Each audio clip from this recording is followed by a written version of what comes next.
Bonjour à tous. Tout d'abord, je tiens à vous remercier pour votre présence et votre participation à notre deuxième webinaire concernant Saga, qui est notre nouveau dispositif qui permet donc de récolter des grands volumes de liquide de bloc opératoire.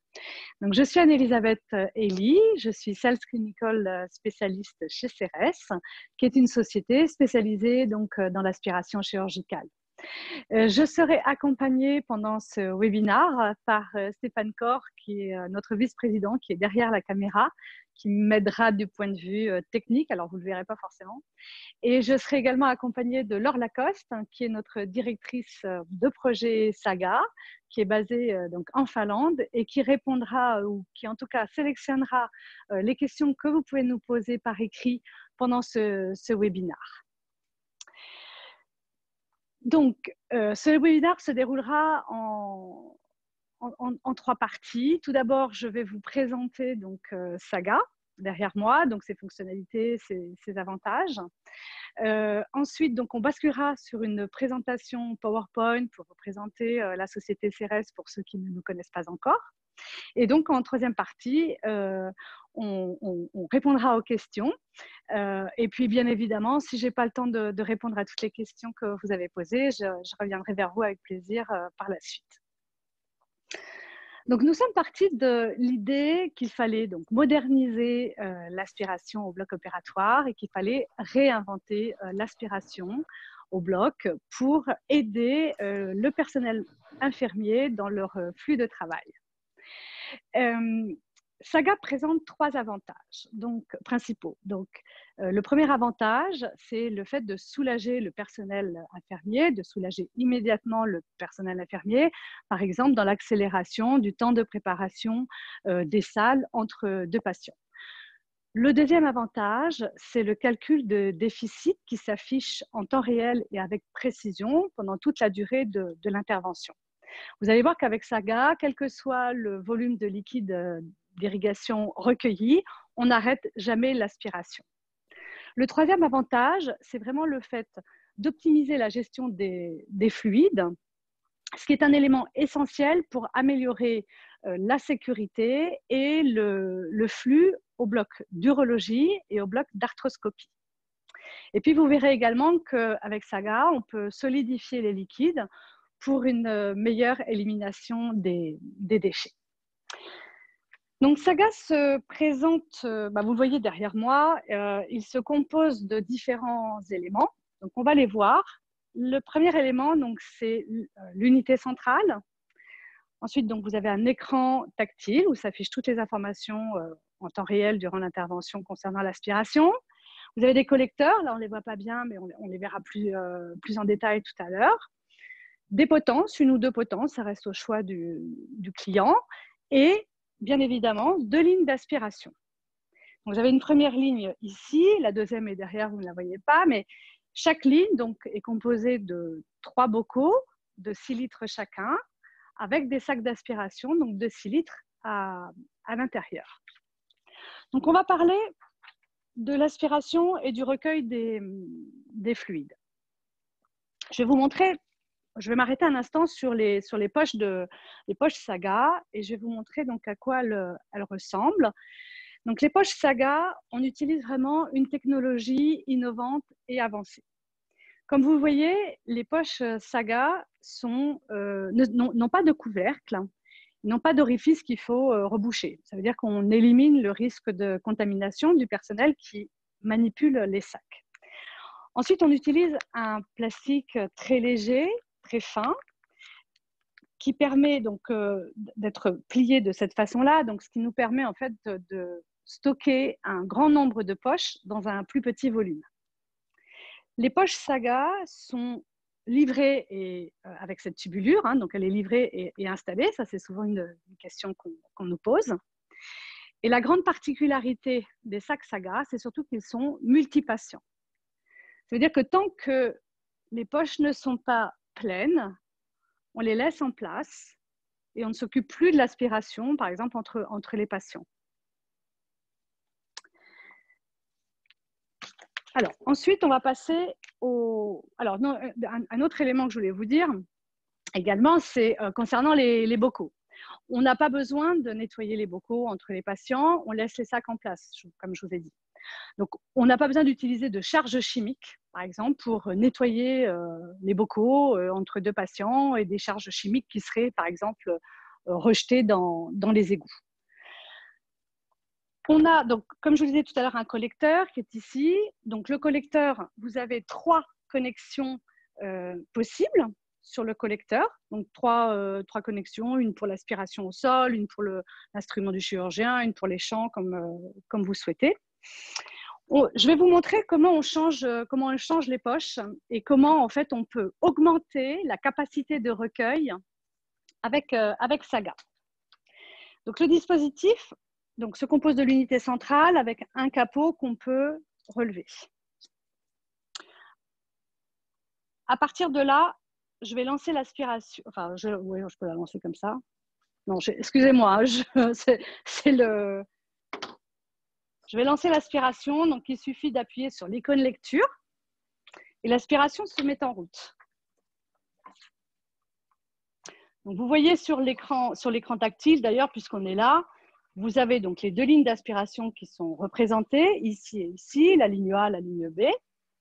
Vous pouvez augmenter ou diminuer la force d'aspiration de cette façon. Et les 2 lignes d'aspiration sont indépendantes. Donc ça, c'est aussi une grande nouveauté.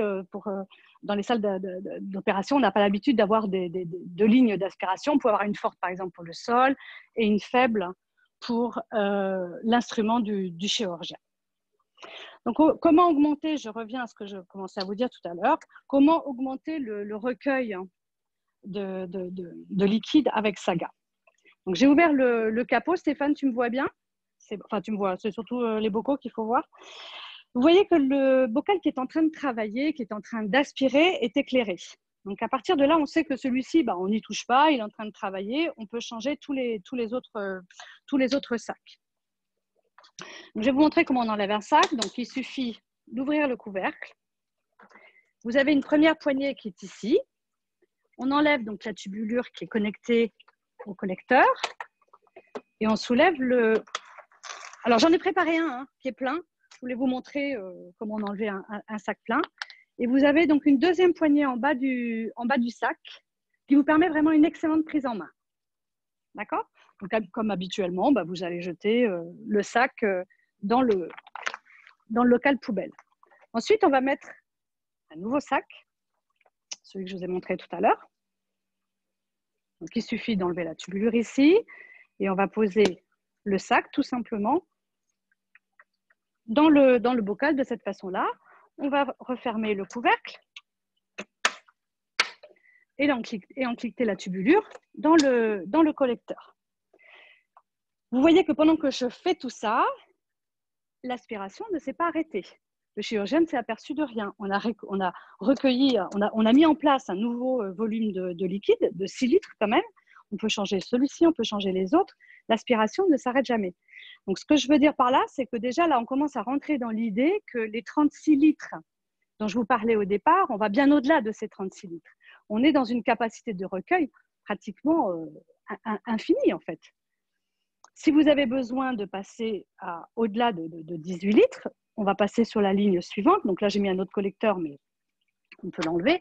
On passe le collecteur de la ligne A à la ligne B. On récupère donc les 18 litres qui sont là, et ainsi de suite. Donc, on peut aller jusqu'à 70 litres si on veut pour le même patient. Il y a encore une autre façon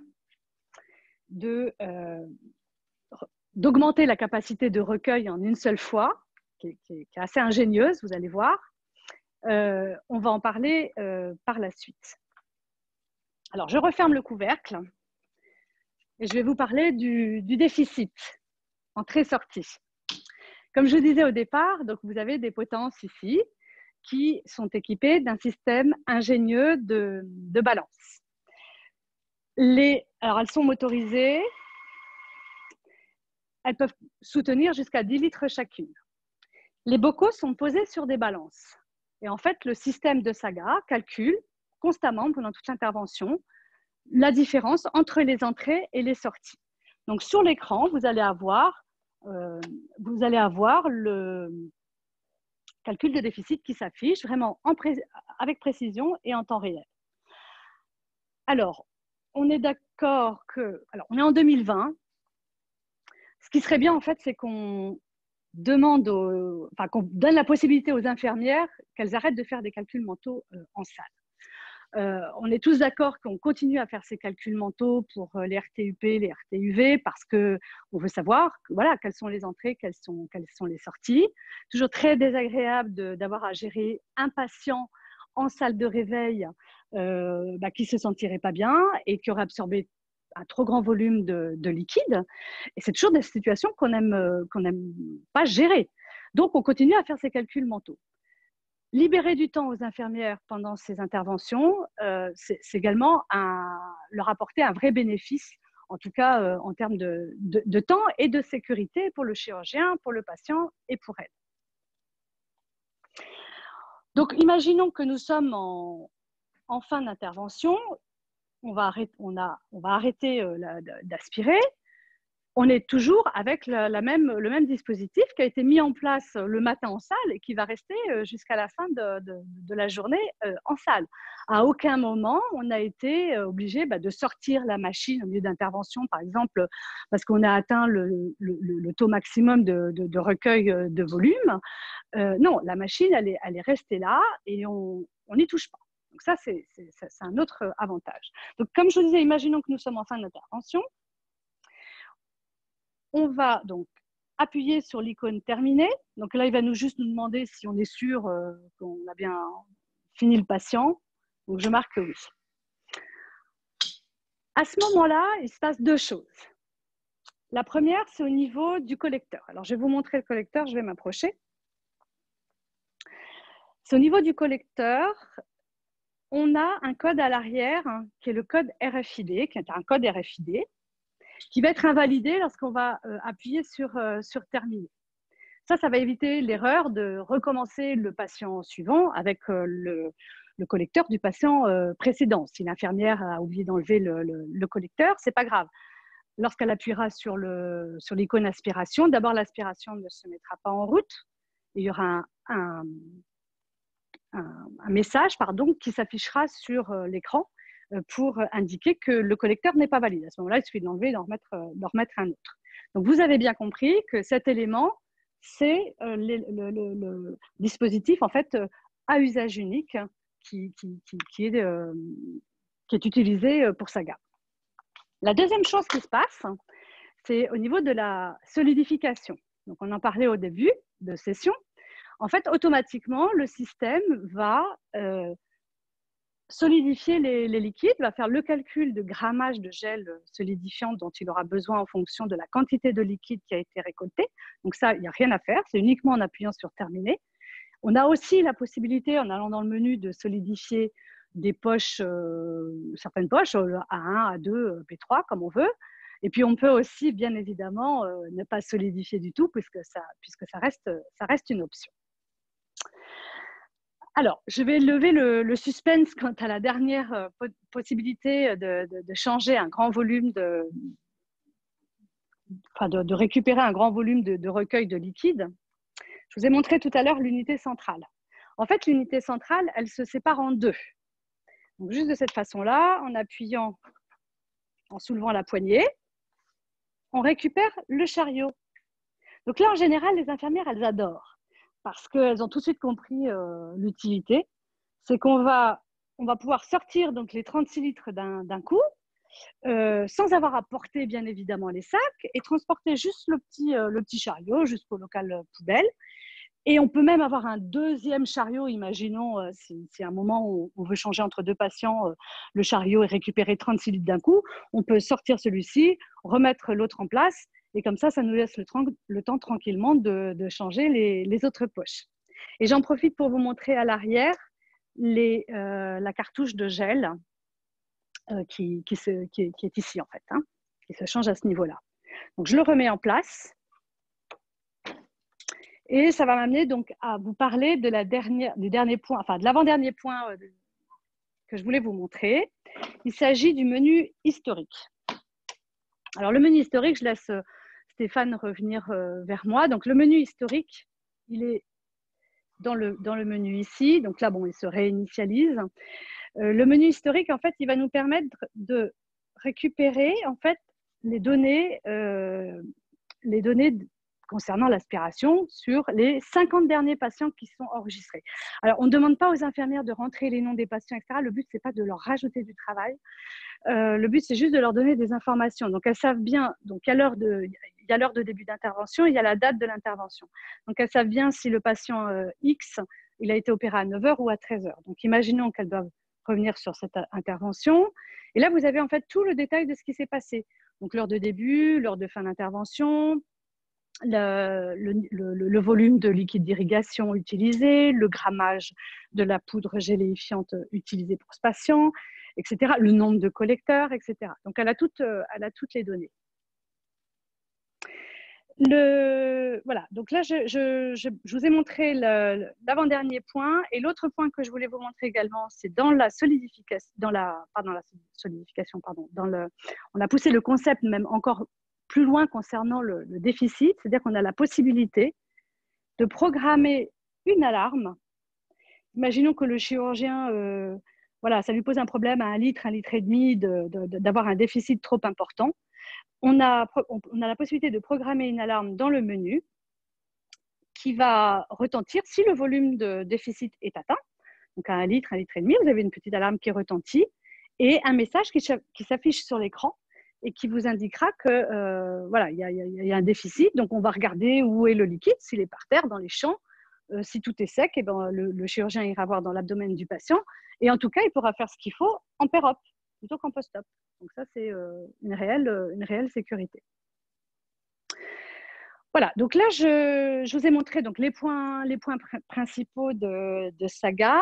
On va basculer donc, sur une petite présentation PowerPoint de 2-3 slides et on va voilà, vous présenter la société CERES, puisque tout le monde ne nous connaît pas forcément.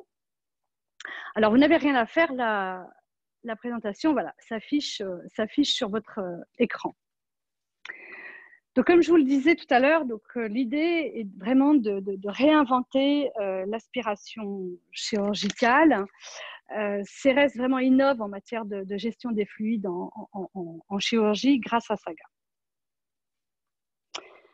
Alors, j'essaie de passer sur la slide suivante. Voilà, donc l'aspiration et la gestion des fluides sûrs et intelligentes. Alors, la société CERES a été fondée en 1973 par une famille finlandaise, et c'est toujours une société familiale. Notre siège est basé donc à Helsinki, et toutes nos usines de fabrication sont en Finlande, et notre service R&D également. Donc, on est vraiment sur des produits européens. Donc, les 47 années passées nous ont permis d'avoir une excellente expertise quant à la conception de nos produits, et ce qui nous permet aujourd'hui d'être présents dans plus de 50 pays. Notre groupe comprend donc 450 collaborateurs. On a notre fil rouge, notre motivation quotidienne, c'est vraiment de faire le focus sur des solutions, sur le fait d'apporter des solutions de haute qualité en termes de gestion des fluides. Donc, nous sommes une société scandinave. Comme vous le savez, ce sont des pays qui sont très attentionnés à l'environnement et qui font très attention. Et c'est bien entendu le cas de CERES, et nous sommes très attentifs à la protection de l'environnement tout au long du cycle de vie de nos produits.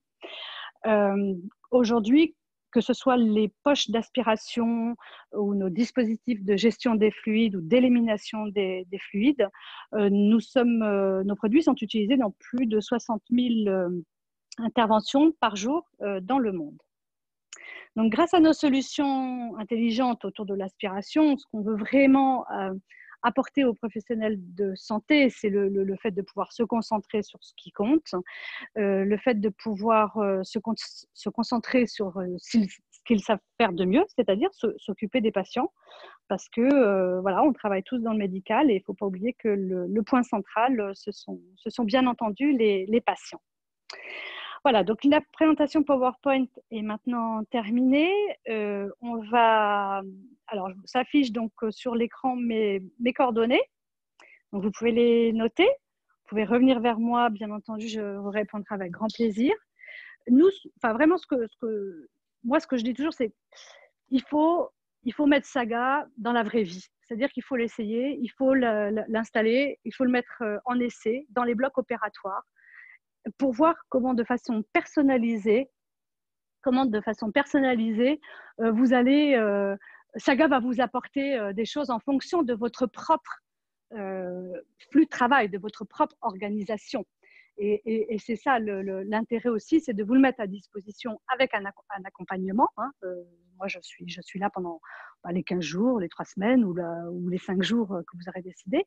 Mais l'idée, c'est ça, c'est de dire, ah oui, ok, bon, ça nous apporte ça et c'est vraiment une plus-value par rapport à ce qu'on a l'habitude de faire. Voilà, alors là, est-ce que tu as la parole? Est-ce que tu as eu des questions déjà? Oui, Anne-Elisabeth, merci beaucoup. Alors effectivement, on a une première question.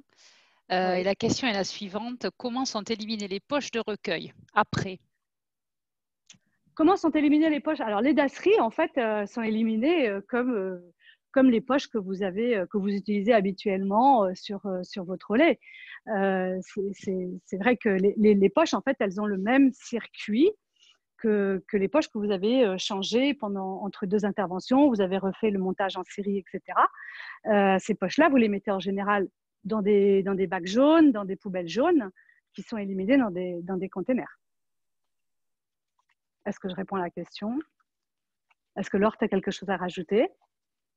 Non, non, absolument pas. C'est tout à fait ça. Et évidemment, souvent, ces poches-là sont incinérées. C'est ça, elles sont incinérées. Alors, dans rarement enfouies, mais je sais que dans certaines régions, c'est encore le cas, mais c'est rare quand même. Ouais. On a une deuxième question qui est un petit peu liée à la première. Et la question est la suivante. Donc, pourquoi ne pas avoir de compatibilité avec le Nemo qui permet l'évacuation dans les eaux usées? Oui, c'est une très bonne question. Alors, on n'a pas la compatibilité parce qu'en fait, Nemo est antérieur à Saga. Voilà, c'est sorti de l'imagination de nos ingénieurs avant. Mais ça fait son chemin. C'est quelque chose qui arrivera. Voilà, on y travaille. Après, ce sera peut-être la version 2 de Saga. Enfin, on réfléchit à une autre élimination des déchets liquides et des poches plastiques en tout cas.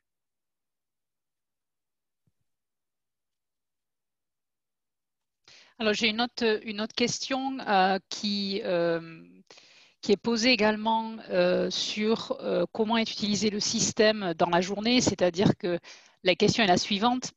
Si on n'a pas besoin du système pour toutes les interventions, l'appareil va rester dans la salle puisqu'il va... Et la question c'est, il prend peut-être beaucoup de place. Et la question aussi de la possibilité du coup de laisser les liquides biologiques d'un patient pour une autre intervention. Voilà, donc il y a une question à la fois peut-être Vas-y, il y a plusieurs choses. Je te laisse répondre. Il y a plusieurs choses. Effectivement, on va laisser l'appareil en salle. Effectivement, vous pouvez avoir une autre intervention qui ne nécessitera pas d'un grand volume de déchets liquides et puis on va revenir sur une résection de prostate par la suite. On laisse l'appareil en salle. Le but est de la bouger le moins possible. Vous pouvez tout à fait utiliser un autre collecteur pour un patient pour lequel vous allez avoir besoin de 1 litre, 2 litres, 500 millilitres. On ne la bouge pas. Par rapport au volume de la machine, puisque c'est un peu dans la question quand même, c'est vrai qu'on a l'impression comme ça que wow, elle va prendre beaucoup de place. Bon, en fait, d'abord, elle fait 99 cm par 62 cm de large. En fait, la prise au sol de la machine, elle n'est pas si énorme que ça. Parce qu'il ne faut pas oublier que quand on va mettre Saga en salle, en fait, vous allez enlever votre relais avec tous vos bocaux. Et finalement, on s'est aperçu dans la vraie vie, au bloc, que Saga prend peut-être 1/4 de surface au sol de plus qu'un trolley. Après, il y a des filtres dans les. Alors, je ne vous ai pas montré là tout en détail pour pas que ce soit trop long, mais par rapport au fait de laisser des liquides infectieux toute la journée dans un sac, en fait, dans les poignées des sacs, je n'ai pas besoin d'ouvrir, je peux vous montrer un sac là. Dans la poignée des sacs, en fait, vous avez un filtre antibactérien, et dans le collecteur, vous avez également des filtres. Donc, il n'y a pas de risque de contamination ni dans la salle, ni pour aucun patient. Laure, est-ce que tu as quelque chose à rajouter par rapport à ça? Toi qui es plus du côté effectivement, technique, là, avec Saga, on atteint un système de valves anti-retour qui n'existe dans aucun système à l'heure actuelle, puisqu'on a des valves anti-retour à la fois sur les poches qui vont recueillir les liquides, et on a des valves anti-retour sur les connecteurs qui sont sur le collecteur. Donc là, on est vraiment dans une sécurité maximale, et en plus, les poches Saga, contrairement aux poches qui existent à l'heure actuelle d'aspiration, c'est une poche qui est pratiquement complètement scellée. On n'a plus de couvercle en fait sur la poche d'aspiration elle-même, puisque le couvercle il est intégré dans le bocal d'aspiration. Donc on est vraiment dans une sécurité maximale pour éviter des retours de liquide vers le patient suivant. Ce qui nous permet justement d'avoir des poches qui vont être multipatients. Elles peuvent être utilisées jusqu'à ce qu'elles soient pleines, ce qui n'est pas le cas à l'heure actuelle pour les poches standards d'aspiration. Ok, peut-être une dernière question? Oui, peut-être une dernière question qui est évidemment une question essentielle, encore une fois, c'est-à-dire que quelle est finalement l'application de Saga est-ce que ce serait à quel bloc dédiez-vous Saga et la question ortho, urologie, autre? Bien sûr. Alors, évidemment, Saga est on va plus concentrer l'utilisation de Saga donc, dans les blocs d'urologie pour les résections de prostate, qu'elles soient faites au bipolaire ou au laser. Ce sont des interventions qui nécessitent des grands volumes de recueil d'irrigation. Pour évidemment les arthroscopies d'épaule, pour les ligamentaux aussi. Moi, j'ai vu au bloc plusieurs fois Saga utilisé pour des ligamentaux parce que y a des grands volumes de liquide. Pour les résections de vessie, je retourne en urologie, je ne sais pas si je l'ai dit, les résections de vessie également, d'autant plus qu'il y a aussi une fonction, mais il y a plein de choses avec Saga, je ne peux pas tout vous montrer là, mais il y a une autre fonction qui est très utile pour les résections de vessie, parce qu'en fait, vous avez la possibilité ici d'avoir un calcul de déficit intermédiaire, c'est-à-dire que quand le chirurgien va utiliser du sérum Phi dans la vessie pour récupérer les copeaux, il veut savoir s'il récupère bien les 500 ml de sérum Phi qui étaient dans la vessie. Avec ce calcul intermédiaire, on va pouvoir lui dire oui, vous avez récupéré les 500 millilitres. Ensuite, il y a en gynécologie aussi pour les hystéroscopies. Alors, Saga, ça je ne l'ai pas dit, mais Saga n'est pas équipé de pompe et il est extrêmement silencieux, c'est le gros avantage. Mais par contre, il n'y a pas de pompe. Alors, pour les hystéroscopies, c'est possible, ça dépend de la technique qui est utilisée par le chirurgien. Après, c'est un recueil de liquide, donc ça peut être utilisé pour toutes les interventions. Voilà. Je pense qu'on Merci a Anne-Elisabeth. terminé. On avait une dernière question, mais à laquelle qui était quelles sont les modalités concernant l'acquisition de Saga, donc achat, location ou prêt. Oui, donc on peut répondre simplement que tous les modèles sont disponibles. Voilà, tous les modèles sont disponibles. Vous pouvez acquérir la machine en l'achetant et en achetant ensuite le consommable.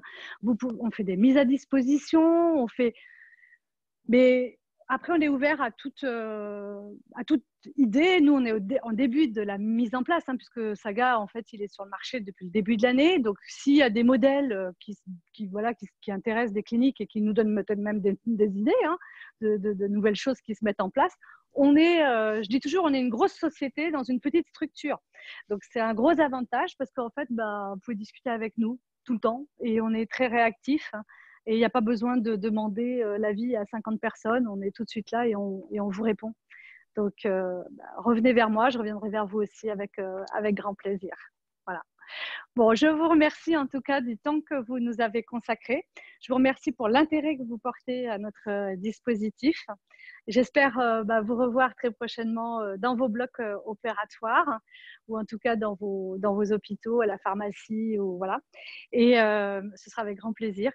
Si ce n'est pas le cas avant l'été, je vous souhaite un très bel été à tous et à très vite. Merci beaucoup. Au revoir.